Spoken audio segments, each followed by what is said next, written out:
Welcome once again to another episode of the Becca's Talking Podcast. I am the aforementioned Becca, Tom Becca here, and we're every week, Tuesdays, it comes out every Tuesday morning. We come out with another podcast of just an interesting person with a story to tell, and today is definitely no exception. We'll talk about Feroz here in a second or two. But first, I want to talk to you about our sponsor, who you know by now is the fine folks at Havana Garage. Havana Garage in the Old Market. They've been in town. They've been around there forever. But it's a great place. It's a cigar bar.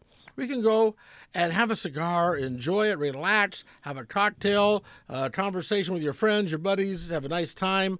Yeah, check it out. Havana Garage in the Old Market. Tell Chaz that you heard about it on the podcast, and I will see you there. Havana Garage in the Old Market. My guest today is I'm trying to get your name right. This the last name, Feroz Mahmand. Mahmand. Feroz is now a naturalized United States citizen, but came to America as an Afghan refugee. Correct. And was very active when the fall of Kabul happened. You were very active in helping to the refugees that were coming to town, assimilated into the community and everything, and help them become part of the American dream. And we'll get to that whole part of it. But before we get to that, I want to know more about your story. Okay, so you were born and raised in Afghanistan, right? Correct, yeah. And then when the Taliban took over and you became a refugee, how did all this work out? So, I mean, as we know, Afghanistan has been in a war for 50 plus years now. So my entire childhood, and also when the Taliban the first time took over, let's call them the Taliban version 1, mm-hmm. We were still in Afghanistan, but when at the very last years, like 1998, I would say 1998, 99, they were really coming after our family and torturing my brothers and dad. So we became refugees and moved to Pakistan. Were you involved in politics in Afghanistan? Not at that time. My parents were before the Taliban took over. The first time. You say they came after you and they came after your brother. Why? Just because you were there, or was there a specific reason? Because they were in the previous government, so they were all in the military, and people will say that, well, this family were involved in the government, in the previous governments. So you become a refugee in Pakistan. Mm-hmm. And then after 9/11, the United States goes into Afghanistan, gets a Democratic government elected. Had you been to the United States yet, or were you still in Pakistan during all that time? In Pakistan. In Pakistan. Yeah. So they go, and the United States military comes in and takes the Taliban out, or at least maybe not take them out. They at least put them under wraps for a while, quieted them down for a bit. And so then you go back to Afghanistan, right? That's correct, yeah. So we would say, I can say that we were probably one of the very first family that decided to just move in right after 9/11. When we went to Afghanistan, actually still there was some part of like northern or eastern Afghanistan that the Taliban were fighting with the U.S. troops. Mm-hmm. And you became... when you came back to Afghanistan, you didn't just go back to Afghanistan and get a regular job. You wound up being Hamid Karzai, the first president of Afghanistan. You became his press secretary? Yes, media coordinator. Yeah, media coordinator for Hamid. Yeah. How does that all come about? So imagine we're talking about 2001 in Afghanistan, and in a country that is just coming out of war, and there's a lot to build. And I step into the country with speaking a little bit English and knowing some computer skills. So I could say that I was the Bill Gates of Afghanistan at the time, because you can speak English, and how the computers work. So I was looking for a job, and I got a job in the palace, just doing small IT stuff here and there. But in less than 6 months, but obviously I was very active for women's right and education from a very young age. I was asked by the chief of staff that I have, apparently, according to him, some good speaking skills, and I could take over the media coordinator position for the president and become president's basically handling his international, national media events and everything. Is there any way to basically explain what that must have been like? I mean, I can only imagine, with all that was going on in Afghanistan, for you to be that close to the power. What are some of your memories of that? I mean, I have a lot of good memories and also, unfortunately, bad memories because, again, we're talking about a country that we are rebuilding from the scratch. So there was a lot of work that needs to be done. And now that I realize that if the younger generation were, giving more opportunity, the country would be in a different situation as we are right now with the Taliban version number 2. But it was an amazing experience that I still dream about it in my life because we actually built the country from scratch. And President Hamid Karzai, His Excellency, is an amazing individual that loved Afghanistan and the country, that wanted to help and rebuild. And especially, young generation next around to him was just an fabulous work to do. And while all this is going on, there's also a connection to Omaha throughout all of this because UNO has the Center for Afghan Studies. And so I know that Mr. Karzai came to Omaha back in the day. And I also know there were a lot of people in Omaha, or at least a number of people in Omaha, that went back to Afghanistan to work with the new government and everything. Why didn't the democracy take? Why didn't more people fight for the democracy when the Taliban started to reemerge? Actually, a lot of people did. A lot of people did. The governments did. I mean, there's a lot of, I can point fingers to here and there, but I mean, it's too late. I could blame easily the international community that they actually supported the warlords instead of the younger generation of Afghanistan. They spent billions of dollars on those who were warlords. They can flip overnight. They showed that when the fall of Kabul happened in 2001. So people that we thought were fighting for us wound up going for a bigger paycheck working for the Taliban? That's correct. That's exactly, they actually were getting double paid from the United States and the Taliban and whoever were supporting the Taliban at the time. Where does it? Did the Taliban get its money just like from sale of heroin and blood diamonds, or who is funding the Taliban for all of this? See, that's a proxy war. That's if we discuss about who was funding the Taliban or where it goes, we might find some routes here too. Mm-hmm. That is no, not only here but there were neighboring countries. I can point to Pakistan as the biggest sponsor of proxy war in Afghanistan, where all the Taliban leaders were. When when the United States were fighting the Taliban, they were all in Karachi, they were all in Quetta. And that's how they enter after the United States withdrew from Afghanistan in 2001. 2020. When the Taliban took over, you go to Pakistan as a refugee. How are you treated in Pakistan? Refugees are unfortunately not treated well anywhere in the world. And I think it's the misconception and misunderstanding of who a refugee is. So no, there was not a fair treatment as a humans. We were not treated. We were always pushed away. We were always called names. We were bullied in school and in markets and in neighbors everywhere. Did you stay in a refugee camp, or did you just find an apartment and try to get a job? How did that all work out for you? So we had some family that were in Pakistan for many, many years before. As obviously when we first moved, we were staying with them, and then we just, rented a place and starting, a basic life from scratch.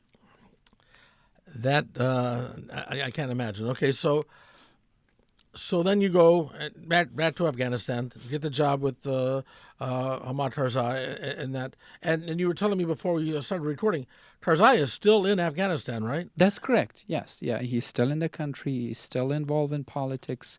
I mean, not in a level of presidency, but he's a leader. He's working hard, but there are too many hands in Afghanistan involved right now. Did America make a mistake in trying to bring democracy to Afghanistan? Because you look what, the Soviets went in and they failed. We went in and we failed. Afghanistan just wants to be left alone, or what's the mindset there? Big time mistake. A big mistake that United States did was to first trust the neighboring country, Pakistan, with thinking that they will bring peace in Afghanistan. And then second big mistake was to invest in warlords. The people that they will get a check from the U.S. Embassy and get a double check from the Russian Embassy or Pakistan Embassy or many other countries that I can name, right? Iran and neighboring countries. So investing in those people were the biggest mistake. And then giving them the power and bringing them to the power was a huge mistake that led to the fall of Kabul. So then what happens? How did you end up? In the United States. How did you end up in Omaha?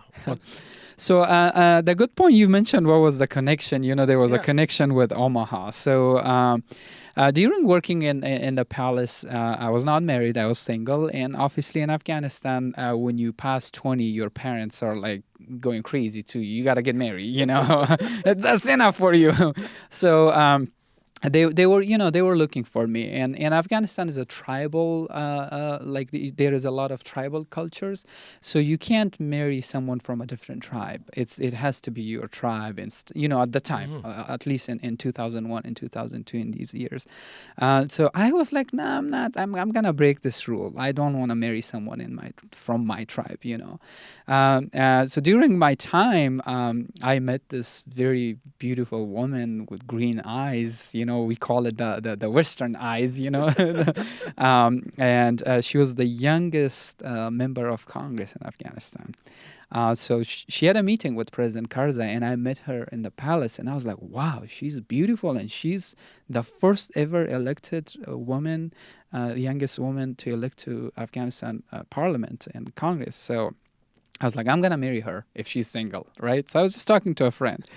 And, after finding out that, yes, she is single, and, but she's from a very a male-dominated area in Afghanistan, and they also don't marry people from a different culture and different tribe. So we kind of start talking, and we had the same vision for Afghanistan, to rebuild the country, especially for young girls' education and hospitals and stuff. So it was easy for both of us to kind of decide that, yeah, we will get married, but it was quite a challenge for our families to understand that culture shock and change, that, oh my God, you guys are getting married from different tribes.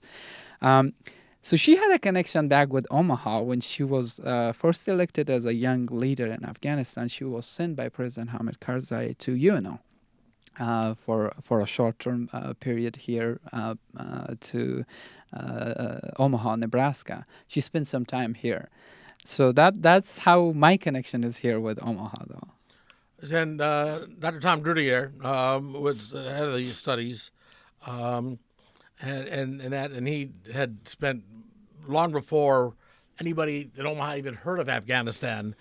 He was actively involved in it, and I remember after 9/11 and finding out that one of the premier resources for Afghanistan was here at UNO. But right as before the Taliban came back, Taliban 2.0 came back. I heard him talk, and they figured that the Taliban would take some of the outlying smaller communities, but they wouldn't be able to take Kabul, and yet they did. From your perspective, what happened? What went wrong? In less than 24 hours, actually, they took over the entire country. What went wrong was a wrong policy decisions that were made here in Washington, D.C. Pulling out of the rug out of the Afghan Air Force and military overnight at the Bagram airfield. That's what I'm talking about. They had about, I might be wrong with the numbers, about 17,000 or to 18,000 U.S. contractors that they were basically training and equipment the Afghan army. They were pulled over overnight from the Bagram airfields, and the Bagram airfield was left, and that's where the failure started, and that's where the Kabul fell. That's where the Taliban took over the country in less than 24 hours. That shocked the entire world. So was the United States intelligence bad on that, or we just missed the warning signs? I think what in my perspective, and again, it happened when I was not in Afghanistan and I was not involved in the government. The Doha talks, the Qatar agreement, what happened that the United States or the international community kind of excluded the Afghan government at the time. That okay, you're not sitting in the peace talks, the peace talk that I'm calling, but we will handle everything for you. And that's where the Taliban had more leverage. And they had upper hand on the Afghan government. I want to get to the refugees in town and all that in a minute or two, but I also want to talk about what you were seeing as the Taliban was coming in, because you and I were talking during that period a little bit. We had met, and we were talking, and you had tell the story about your friend, the woman that you were trying to reach out to. Yeah, so we had a family friend that she was involved in the media, and she reached out, and I actually showed you the video when the Taliban were knocking her door. Unfortunately, since that day, 4 years almost, I haven't heard back from her, so I don't know if even she's alive or not. But those kind of situations started happening overnight. That I lost friends, family members that were disappearing, and coworkers, and some of the high-ranking government officials that they were trying to reach out, so we could kind of facilitate and help them and get them evacuated from Afghanistan. So that was really hard moment for us and for me and for a lot of other Afghans that were trying to help their families and friends to be evacuated from Afghanistan. That video, I still think of that video on a regular basis, because she basically she was on the upper level of the apartment, right, the second floor, and looking down, and there are guys with guns, with like automatic weapons, and knocking on the door. Mm-hmm. And then you say after she sent you that video, she disappeared. She went silent. I tried to reach friends, family. Nobody heard from her or brothers or their entire family. Basically, 4 people vanished. How do you deal with something like that? I mean, this is a country that you love. This is a country you've got, you put all this effort in to try to build that democracy, and to see it crumble like that, and then to have friends and family members that are still over there or that you've lost contact with. How do you deal with that? It's so hard, Tom. I mean, it's 4 years, and it's, if I not over-exaggerate, it's almost every day I think about the country, the people, the future. I stay connected. I kind of follow the news and kind of see what the Taliban are doing or what's going on. And they're bringing the life circle, closer and closer and closer. And as you can probably see now, they even saying that women are not allowed to talk to each other. Like, just process that for a second. So it's really hard. It is bothering me. It's I mean, there are times that I wake up and I'm like, oh my God, what if something happens to my family, to other friends, and it's It's so unfortunate to see a country that we had hoped for to be, a place to live, is going through all this. It was for so many years Afghanistan was in the news, and now nobody talks about it. 4 years ago, when all these refugees were coming into town, was a big news story. I know that you were working with these refugees, and I know that you work closely with Don Bacon's office to help these people get settled and assimilate. Um, but now you don't really hear much about it. It's just we've moved on, right? We lost, we moved on. Now let's go on to the next thing, whatever that may be. Right now, I guess maybe Gaza would be the next equivalent, I guess, of that. But we really can't forget about what's going on in Afghanistan, can we? I mean, is it still is it a breeding ground for terrorism still? I mean, the neighboring countries are trying to make it look like that. I mean, obviously, there are some leaders of the Taliban that they're still in the FBI top list with a bounty of $10 million on their head, right? So they are terrorists, right? Mm-hmm. If they're in the FBI's top counterterrorism list, we can call them as a terrorist because that's what it is. They're running the country.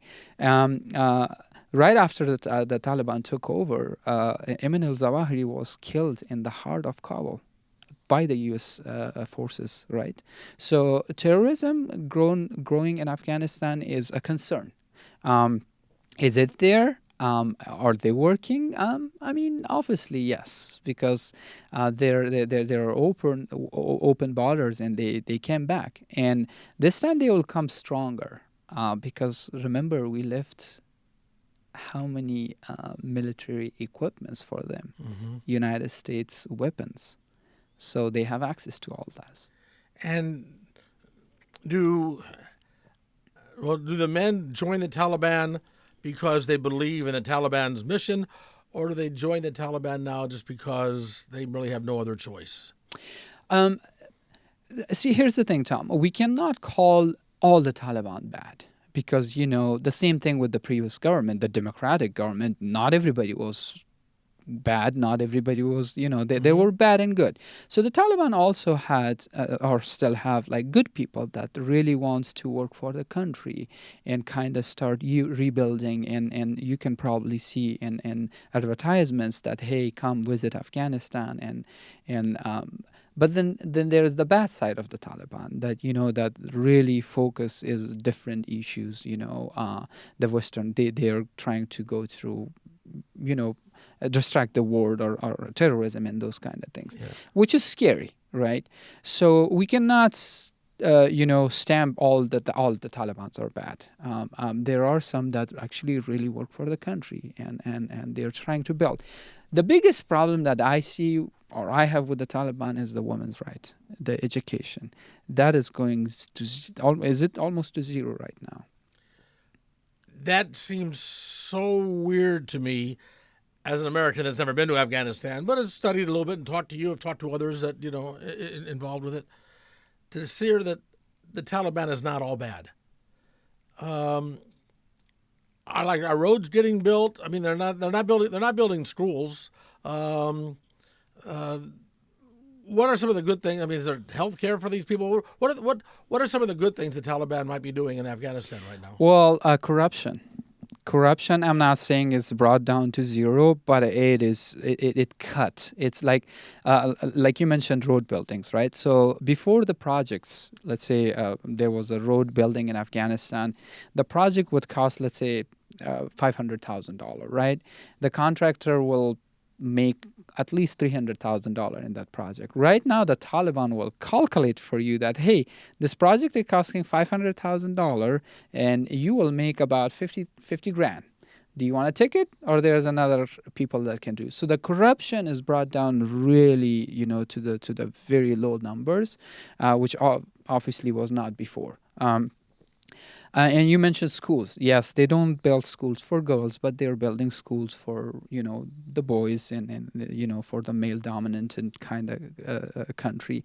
Healthcare, no. Obviously, there's because there's the good people, the doctors, they're leaving the country because of the lifestyle that is there right now. There's a lot of restrictions, and obviously there is no female doctors. I mean, a few here and there. So healthcare is a huge problem right now. I mean, obviously in America we have men that treat women very badly. We talk about the Taliban treating women very badly in Afghanistan. Is that just bad men? Is it a religious thing? Do they try to make it a religious thing to justify it? I mean, what causes that?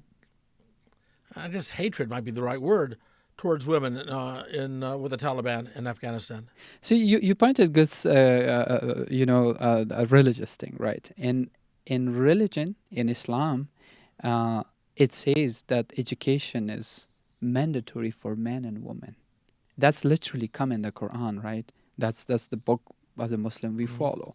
So no, that is not religion. That is a political issue that even some of the Taliban, the current leader, realized that with all the technology that is out there, the people understand that, 1979 or 75 people didn't have internet, right? Right now, you ask Google, it will tell you what exactly it means, right?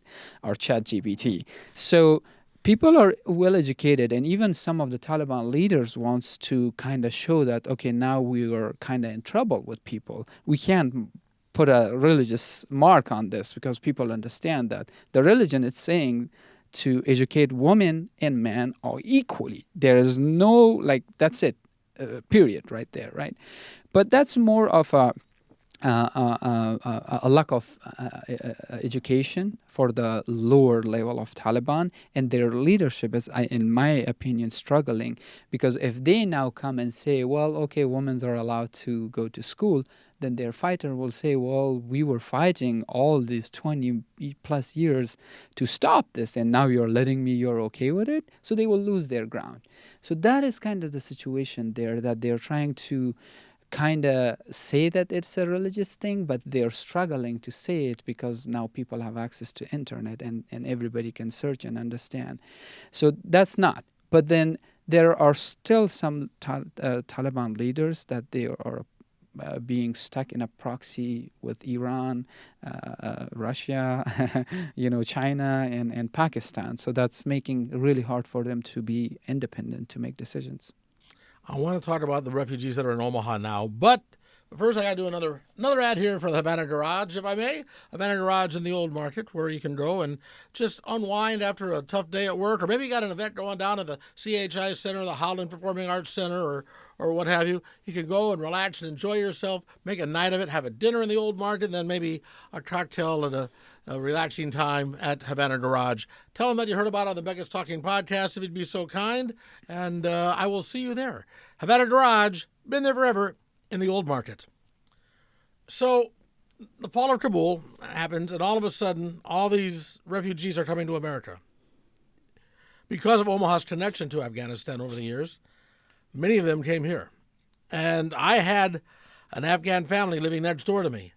It was like 10 people. 10 people. There's a big house.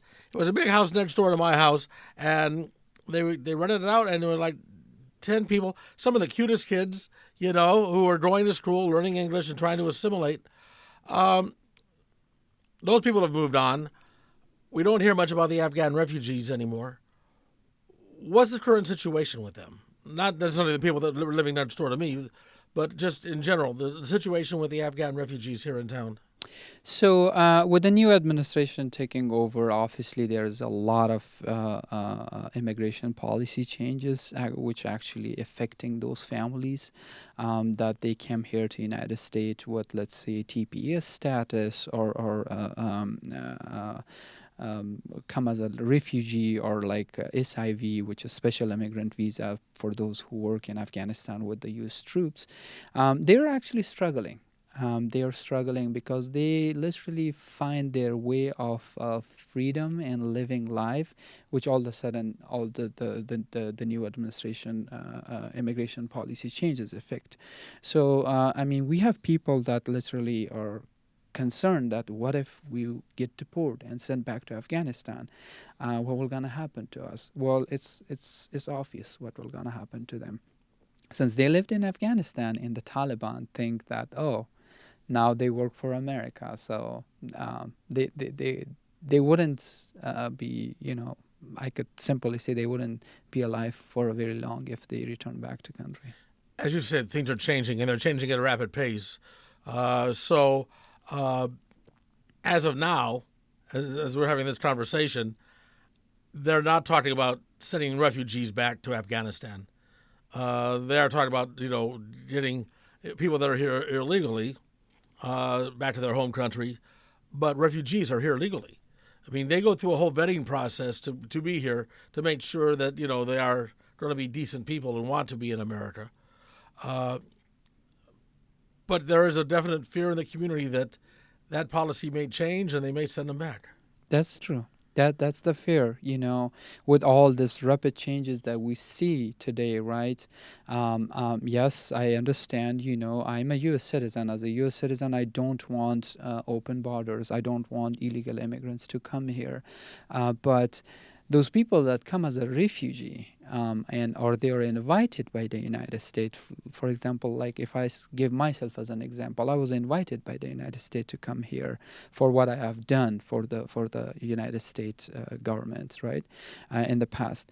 So that fear still exists. Even I'm a U.S. citizen sitting in front of you here, Tom. That fear exists in the back of my head that something might change. And, it might be one executive order that can say, well, natural citizens are no longer U.S. citizens, the naturalized citizens, That fear exists. If I drive down South 24th Street, I will see law firms, lawyers that have set up shop on like 24th and L, 24th and Q, that area there, that deal to a large extent with immigration problems and immigration issues.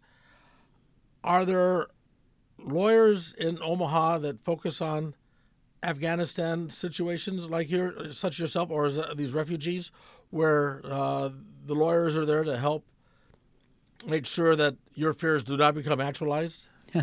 Well, I'm a U.S. citizen, so I just give an example, right? But it's still in the back of your head. It is. Because you're it's right. True. Especially, I would imagine, with what you've experienced with the Taliban, all of a sudden a new regime comes in and, everything changes. Yeah. So, I mean, I can understand. I mean, it's not irrational for you to at least have that in the back of your mind. Yes, yeah.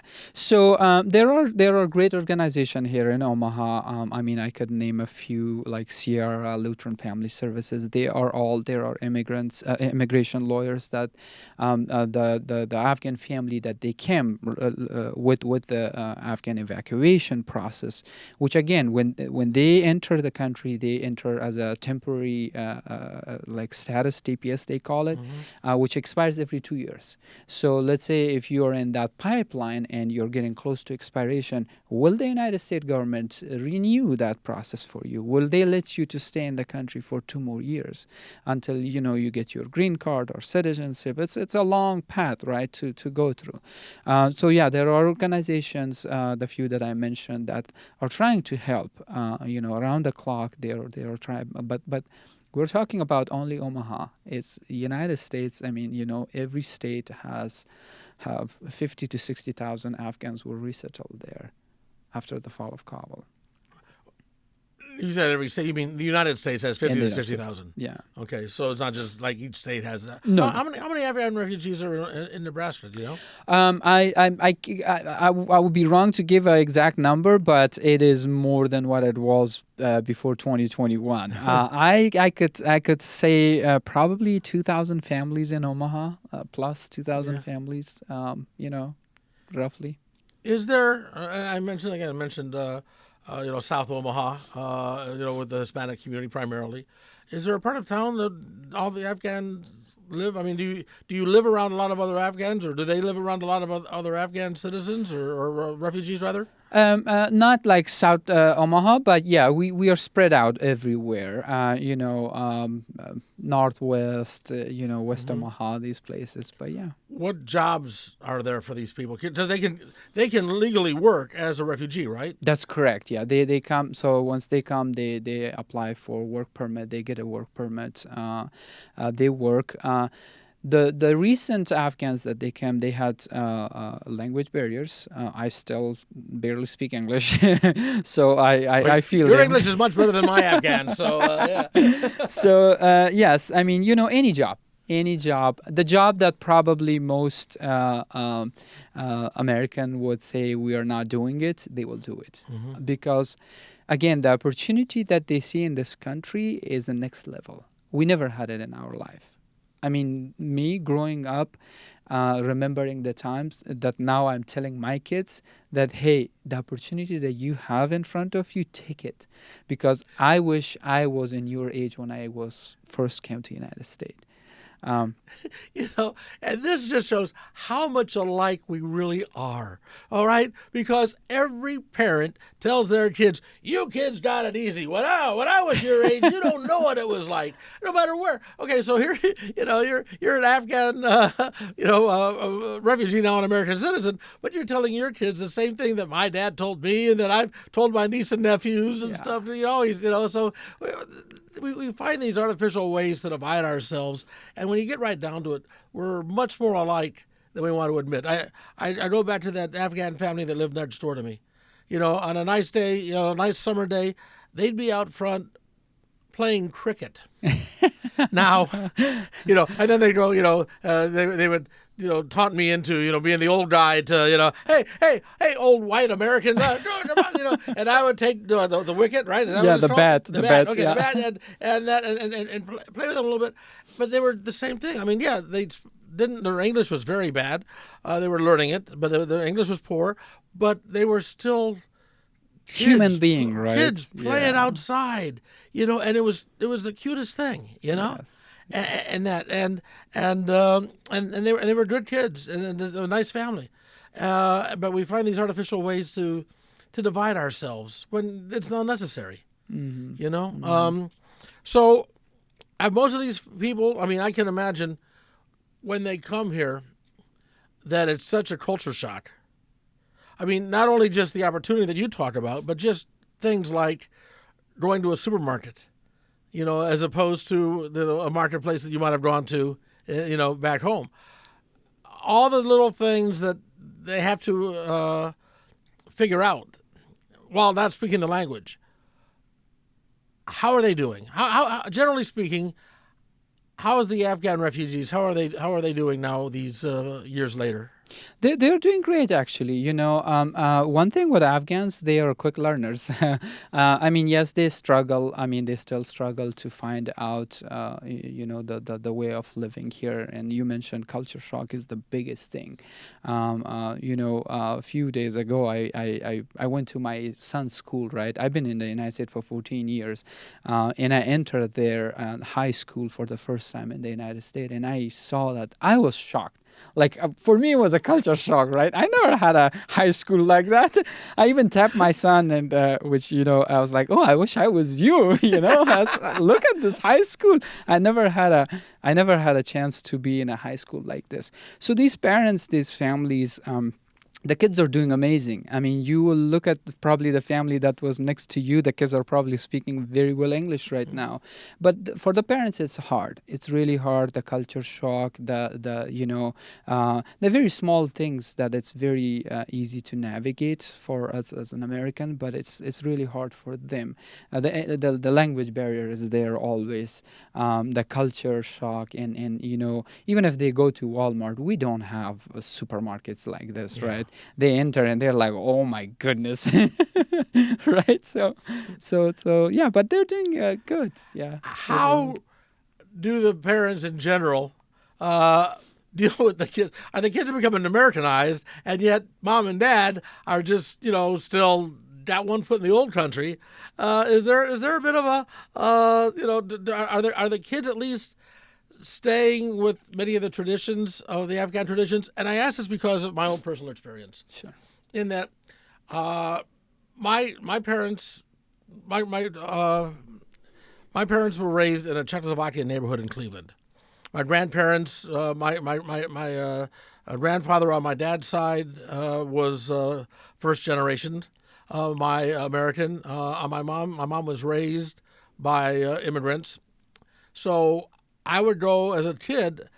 on Sundays go back to the old neighborhood to visit the grandparents and be around the food, the music. If there was a wedding, there'd be a polka band playing. It was all the Czech culture. So I had a bit of that Czech culture, in me as a child growing up, which, like my niece and nephew, don't have that because they didn't have that connection.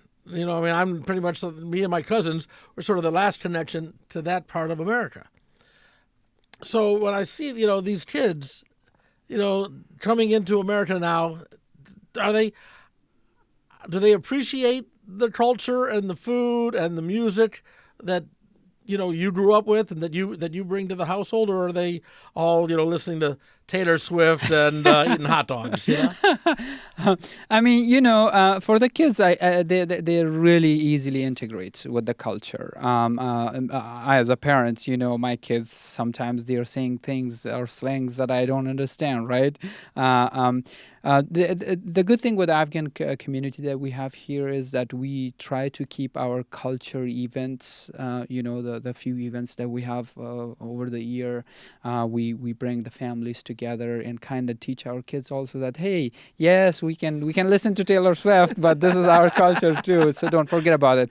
The next generation, like my kids, I mean, they will be probably pure Omahans, but yeah, no, we're trying with our kids to kind of stay connected with the culture, and obviously, they're more Americanized, I would say. How has the city of Omaha, the people of Omaha, how have they treated you, your family, the other Afghan families? Has it been in a welcoming, open arms situation? Do you ever get called racist names or hassled like that? I mean, what in the real world out there?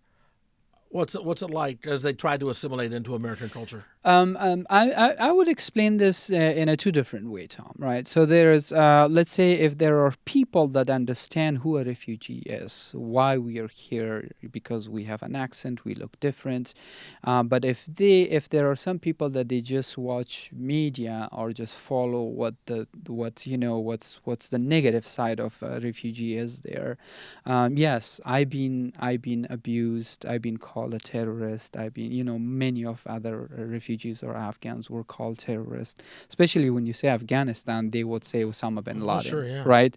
And Osama bin Laden was from Saudi Arabia, not Afghanistan. Yeah, and it was caught in Pakistan. Yeah, it was caught and Yeah. killed in Pakistan in a military base, right? Yeah. So, the lack of understanding to teach people through your show or many other shows that refugees are not terrorists. Refugees is someone that they were prosecuted in their own land to either killed or live for their life, right? If I can share about a little bit my story, right? I had 3 hours, Tom, to live my entire life in Afghanistan with my wife and son to survive, to be alive, right? If I would stay, today I would be dead. In 3 hours, I left, and everything that I had, that I worked for many, many years, that night we had, my sister was coming to our house, so we had food cooked. We left it in the fridge, and we ran for our life, for a destination that we didn't know that we will end up in the United States. So if we educate people that the refugees are we might look different, we might have different accent or culture, but again, we are human. We're all human. Our blood color is the same. Mm-hmm. Yeah, no, I totally agree with you on that, and I can't imagine. We have problems here in America, and I don't like some of the things that I see going on right now, quite honestly. But at the same time, I'm not ready to just leave food in the refrigerator, pack up and leave.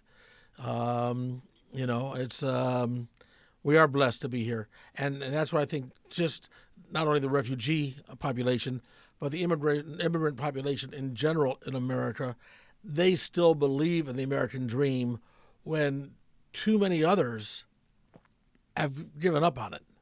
Too many Americans, I think, have given up on just what opportunities are here and what they can have, versus the immigrants who come here such as yourself and a refugee such as yourself, now and reiterate, an American citizen, which, by the way, if you have never been to a ceremony to naturalize citizens, I mean, I've been to two of them. And I got emotional at both of them. You go there and you see people from all over the world that are pledging allegiance to the United States that want to be an American, and that's what this country is. Mm-hmm. And that's what this country is, and we need to keep reminding ourselves of that and remembering that, because it is a great country, it has great opportunity, and we can't let people divide us just because it's good for their politics. I mean, obviously it's not nowhere near as bad as the Taliban or whatever, but it's a similar tactic in many ways. It's just my side versus your side, and it doesn't have to be that way. Yeah. In my humble opinion. Real quick, I'm running short on time here, but you still have family in Afghanistan. That's correct. Are they safe? Do they have to worry because they got family in the United States? What's the connection there? Or do they want to come to the United States? So we have a legal process started for them right after the fall of Kabul 4 years ago. They were in the pipeline, but with the new immigration policies changes, it's in pause. So I have no idea, right? Before coming here, I got an email from DHHS. It just says you have a notification on your case. What it is, I haven't checked it yet. My hands are shaking when I look at that email, that I hope it doesn't say that their case got denied because of the new policy. So I didn't have the guts actually to put it in the world, that before entering to have this interview with you, to go and check the status of that. After 4 years of spending of thousands of dollars on immigration fees and submitting the documents to the government, I have that fear in the back of my head. They're in Afghanistan. Are they safe? Obviously not, because of us, because of their work that they have done with the previous government. They are hiding in a hiding situation, right? They rarely have access to like a normal life that me and you or many other that are blessed here with, right? That we wake up, we grab our coffee, and we start our day. That's not the life there. It is, oh my God, the door is knocking. Is it after me? Are they coming to take me? Every time my phone rings, Tom, and it's from Afghanistan, I'm afraid to answer it. It is like, okay, what's happening? What I'm gonna hear? So it's really hard for them. But again, their case is right now on pause. There's hope. I hope that the government doesn't just decide that no more. Even though my brother worked for the United States Army for 12 years.